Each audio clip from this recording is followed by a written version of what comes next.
Assalamualaikum warahmatullahi wabarakatuh. Bertemu lagi dengan saya pada pertemuan kita yang keempat. Sebelumnya saya sudah menjelaskan materi mengenai hardware komputer. Sekarang saya akan menjelaskan materi mengenai software komputer yang dipandu oleh dosen pengampu saya yaitu Dr. Mustari Lamada SPDMT. Sebelum itu, izinkan saya memperkenalkan diri. Perkenalkan, nama saya Nirwana, nomor induk mahasiswa 200209500029, Prodi Pendidikan Teknik Informatika dan Komputer, Fakultas Teknik Universitas Negeri Makassar. Berbicara mengenai software komputer, ada 8 agenda pembahasan yang akan kita bahas pada hari ini.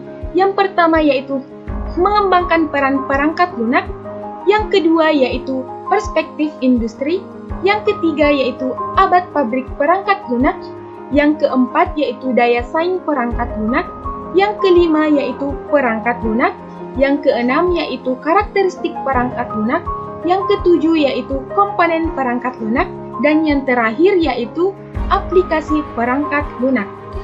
Baiklah, kita masuk pada materi pembahasan kita yang pertama yaitu mengembangkan peran perangkat lunak. Perangkat lunak memiliki 2 peran. Yang pertama yaitu berfungsi sebagai sebuah produk, yang kedua yaitu berfungsi sebagai kendaraan. Berfungsi sebagai sebuah produk artinya perangkat lunak mengantarkan potensi perhitungan yang dibangun oleh perangkat lunak komputer.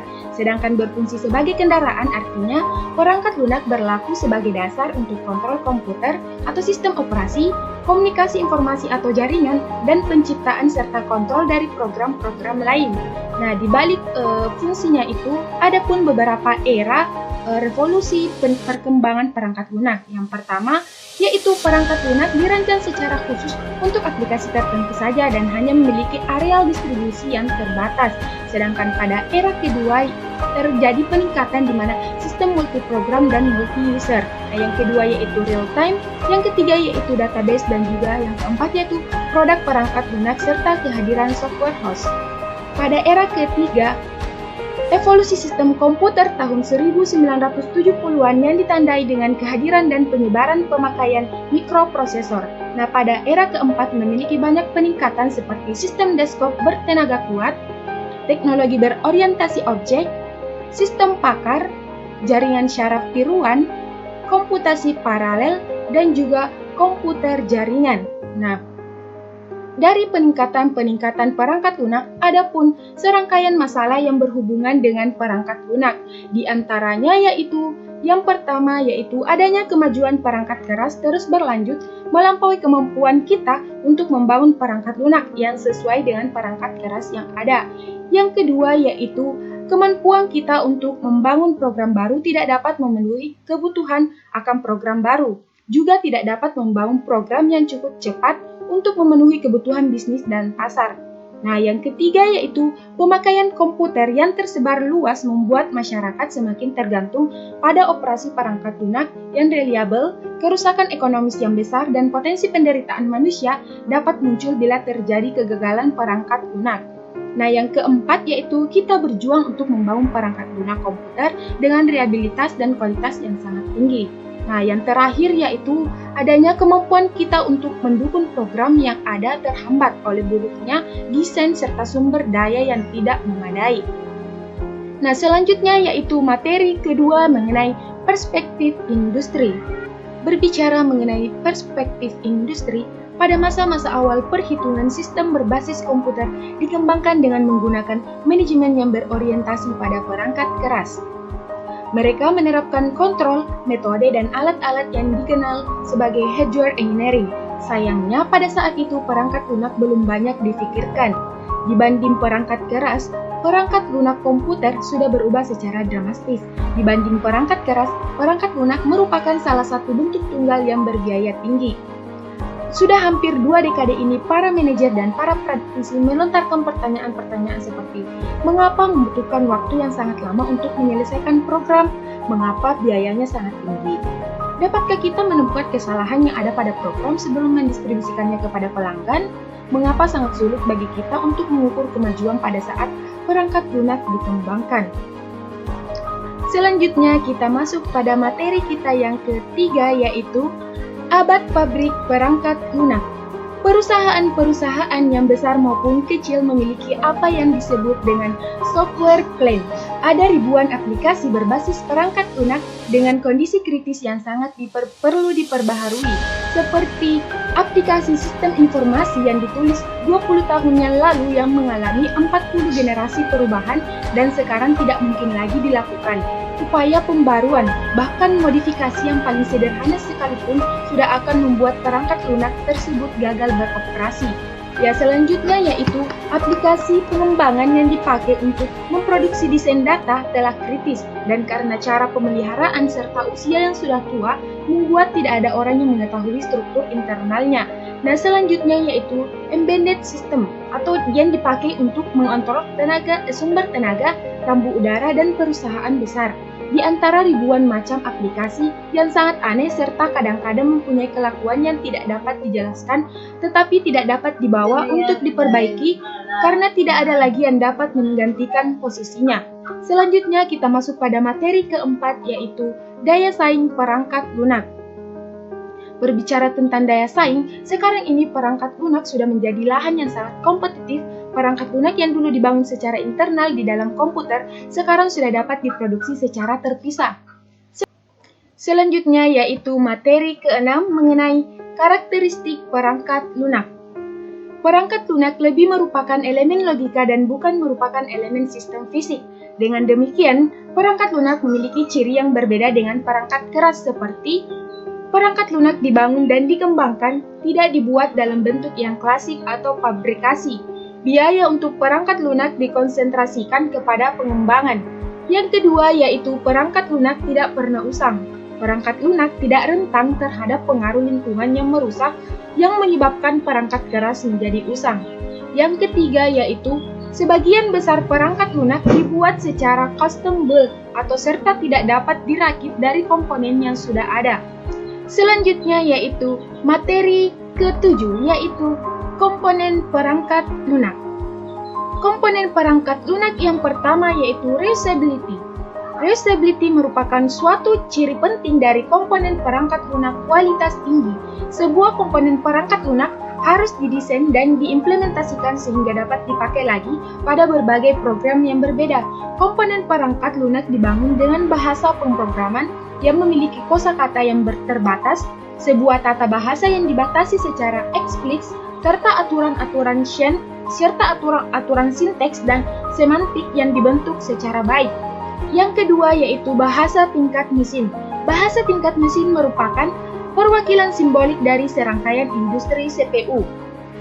Bila program tidak dirancang dengan baik dan hanya memiliki sedikit dokumentasi, maka bahasa tingkat mesin akan menjadi sebuah mimpi buruk. Selanjutnya materi pembahasan kita yang ke-8 mengenai aplikasi perangkat lunak. Perangkat lunak dapat diaplikasikan ke berbagai situasi di mana serangkaian langkah prosedural atau seperti algoritma telah didefinisikan. Kandungan informasi dan determinasi merupakan faktor penting dalam menentukan sifat aplikasi perangkat lunak. Konten mengarah kepada arti dan bentuk dari informasi yang masuk dan keluar. Nah, adapun aplikasi perangkat lunak yaitu yang pertama, perangkat lunak sistem. Perangkat lunak sistem merupakan sekumpulan program yang ditulis untuk melayani program-program yang lain. Banyak perangkat lunak sistem, misalnya compiler, editor, dan utilitas pengatur file, memproses struktur-struktur informasi yang lengkap namun tetap. Perangkat lunak sistem ditandai dengan eratnya interaksi dengan perangkat keras komputer. Yang kedua yaitu perangkat lunak real-time. Program-program yang memonitor atau menganalisis kejadian dunia nyata pada saat terjadinya disebut perangkat lunak real-time. Sistem real-time harus merespon di dalam suatu rentang waktu yang tetap.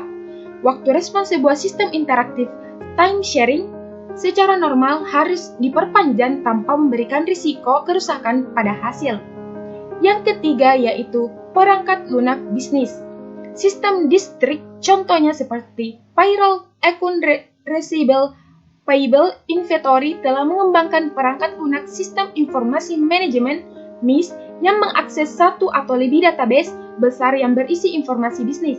Aplikasi perangkat lunak bisnis juga meliputi perhitungan klien atau server, serta perhitungan interaktif, misalnya pemrosesan transaksi point of sale. Yang keempat yaitu perangkat lunak teknik dan ilmu pengetahuan. Ditandai algoritma number crunching, perangkat lunak ini memiliki jangkauan aplikasi mulai dari astronomi sampai vulkanologi, dari analisis otomotif sampai dinamika orbit pesawat ruang angkasa, dan dari biologi molekuler sampai pabrik yang sudah diotomatisasi, computer aided design, simulasi sistem, dan aplikasi interaktif yang lain sudah mulai memakai ciri-ciri perangkat lunak sistem genap dan real time. Yang kelima yaitu embedded software. Embedded software ada dalam read-only memory dan dipakai untuk mengontrol hasil serta sistem untuk keperluan konsumen dan pasar industri. Embedded software dapat melakukan fungsi yang terbatas serta fungsi esoterik, semisalnya keypad control untuk microwave, atau memberikan kemampuan kontrol dan fungsi yang penting, contohnya fungsi digital dalam sebuah otomobil seperti kontrol bahan bakar, penampilan dashboard, sistem rem, dan lain-lain. Yang keenam yaitu perangkat lunak komputer personal. Pengelola kata, spreadsheet, grafik komputer, multimedia, hiburan, manajemen database, aplikasi keuangan, bisnis dan personal, jaringan eksternal atau akses database hanya merupakan beberapa saja dari ratusan aplikasi yang ada. Nah, yang ketujuh yaitu perangkat lunak kecerdasan buatan. Perangkat lunak kecerdasan buatan Artificial Intelligence AI menggunakan algoritma non-numeris untuk memecahkan masalah kompleks yang tidak sesuai untuk perhitungan atau analisis secara langsung. Perangkat lunak kecerdasan buatan adalah pengenalan pola image dan voice, pembuktian teorema dan permainan gen. Yang kedelapan yaitu perangkat lunak sistem atau sistem operasi. Sistem operasi komputer adalah perangkat lunak komputer software yang bertugas untuk melakukan kontrol dan manajemen perangkat keras dan juga operasi-operasi dasar sistem, termasuk menjalankan software aplikasi seperti program-program pengolah kata yang bisa digunakan untuk mempermudah kegiatan manusia. Adapun bagian-bagian dari sistem informasi adalah sekumpulan program yang bertindak sebagai perantara atau penjalin atau penghubung antara pemakai perangkat lunak dengan perangkat keras komputer sehingga sistem komputer mudah dipakai. Perangkat lunak komputer dapat digunakan secara efisien. Mengapa mempelajari sistem operasi? Karena sistem operasi merupakan kajian mendasar untuk pendidikan ilmu-ilmu komputer dan informatika, dan merupakan rekayasawan dan ilmuwan komputer atau informatika mutlak memahami sistem informasi karena sistem operasi ibarat roh bagi manusia. Yang bagian B yaitu komponen-komponen sistem komputer seperti hardware yaitu CPU, memori, perangkat I/O. Yang kedua yaitu sistem operasi seperti mengontrol dan mengelola penggunaan sumber daya komputer. Yang ketiga yaitu program aplikasi seperti compiler, database system, business program, games, dan lain-lain. Yang keempat yaitu user atau manusia, mesin, dan komputer. Bagian C yaitu sistem operasi. Sistem operasi yang pertama yaitu dapat memerintah hardware, menangani alokasi sumber daya, dan melindungi aplikasi dari koneksi langsung ke hardware. Yang kedua yaitu kernel adalah jantungnya sistem operasi, bagian yang harus selalu beroperasi agar sistem operasi selalu hidup. Yang ketiga yaitu tujuan dan tugas sistem operasi adalah yang pertama yaitu mengelola seluruh sumber daya yang terdapat pada sistem komputer, menyediakan sekumpulan layanan kepada user sehingga user lebih mudah, nyaman dalam menggunakan atau memanfaatkan sumber daya sistem komputer. Yang keempat yaitu pengelola seluruh sumber daya sistem komputer. Sumber daya fisik seperti keyboard, mouse, joystick, disk drive, CD-ROM, hard disk, printer, monitor, modem, Ethernet card, peralatan multimedia, dan lain-lain. Untuk sumber daya abstrak seperti data dan program. Sistem operasi yang kelima yaitu berdasarkan banyaknya sumber daya yang dikelola sistem informasi, seperti sangat sulit bagi programmer untuk membuat program pada sumber daya tersebut. Untuk mempermudah programmer dalam membuat program agar dimengerti oleh seluruh lapisan sumber daya tersebut, maka dibutuhkanlah yang namanya sistem operasi. Nah, sistem operasi yang keenam yaitu komponen-komponen utama sistem operasi. Komponen-komponen utamanya yaitu manajemen proses, manajemen memori, manajemen input-output, manajemen berkas, protection system, networking, command interpreter system. Dan sistem operasi yang ketujuh yaitu layanan-layanan yang disediakan sistem operasi, seperti program execution, I/O operation, file, dan sistem manipulation. Itulah tadi materi yang sempat saya bawakan mengenai software komputer. Kurang dan lebihnya mohon dimaafkan. Kelebihan itu datangnya dari Allah dan kekurangan itu sendiri datangnya dari saya pribadi. Terima kasih telah menonton. Wassalamualaikum warahmatullahi wabarakatuh.